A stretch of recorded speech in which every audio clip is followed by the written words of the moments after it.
এদিকে মানুষ পাঠাইতো ইনশাল্লাহ উনি চেষ্টা করলে বাংলাদেশের গণপ্রজাতন্ত্রী বাংলাদেশ সরকারের আপনি সিদ্ধান্ত নেবেন এই হাতিয়ার মানুষকে তৈরি করে এবং আপনি এই হাতিয়ার উন্নয়ন হাতিয়া পৌরসভা বিএনপি হাতিয়া উপজেলা এবং পৌরসভা বিএনপি আজকে আমরা অত্যন্ত আনন্দিত ভাবে ইফতার ছাড়া জাতীয় আদর্শ বিশ্বাস করি। এখন আপনাদের সম্বোধন জানাচ্ছি।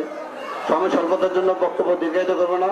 এই ইলেকশন ইঞ্জিনিয়ারিং কারণে আমাদের একটা বিএনপির চেয়ারম্যান মাননীয় প্রধান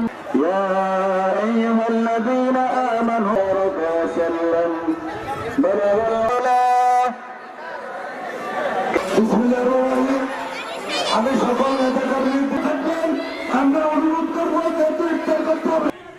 প্রশাসনকে আমি আহ্বান জানাবো, তারা এই মানুষের বাড়িঘর হামলা করছে তাদেরকে বের করে তাদেরকে শাস্তির আওতায় আনতে হবে, তাদেরকে আইনের আওতায় আনতে হবে। কারা এই কাজগুলো করছে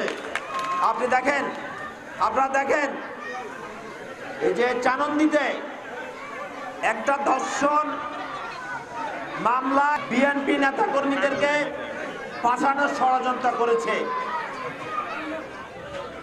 দেখেন চানন্দিতে কিন্তু এ ধরনের কোনো ধর্ষণের কোনো ঘটনা ঘটেনি, তারপরও যারা এই ষড়যন্ত্র করেছে তারা কিন্তু এখনো ষড়যন্ত্র লিপ্ত।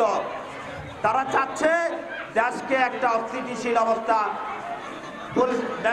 অস্থিতিশীল করার জন্য তারা এই অবস্থার মিথ্যা বানোয়াট এসব প্রপাগান্ডা করার চেষ্টা করবে।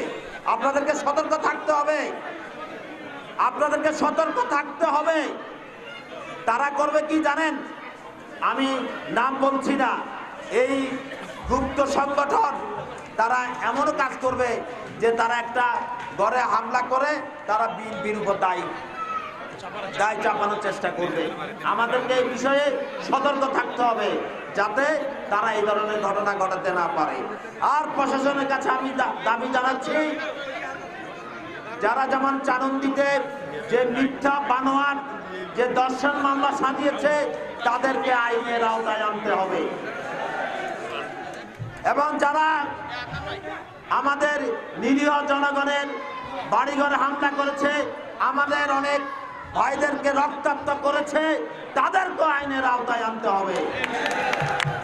প্রিয় বন্ধুগণ, আমি এখন আর বক্তব্য রাখছি না, শুধু এই কথা বলবো, আমরা হাতিয়াতে সকলে সহাবস্থান চাই, সকলে মিলেমিশে আমরা একসাথে বাস করতে চাই। কি কথা ঠিক তো নাকি? এই ফ্যামিলি কার্ড নিয়ে আপনারা জানেন যে বক্তব্য দিয়েছে আমাদের হাতিয়ায়, আমি নাম বলছি না, এই ফ্যামিলি কার্ড নিয়ে একটা উদ্যোক্তপূর্ণ বক্তব্য দিয়েছিলেন।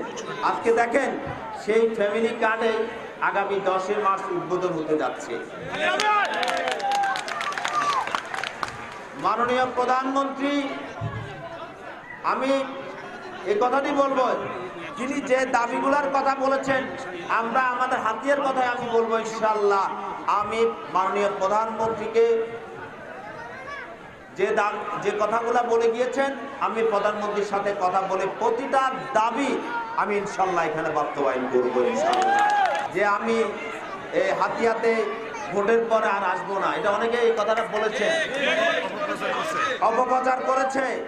আমি আপনাদেরকে আজকের এই রমজান মাসে বলতে চাই, আমি যতদিন বেঁচে আছি ততদিন ইনশাআল্লাহ হাতিয়া আপনাদের পাশে আছি, আপনাদের পাশে।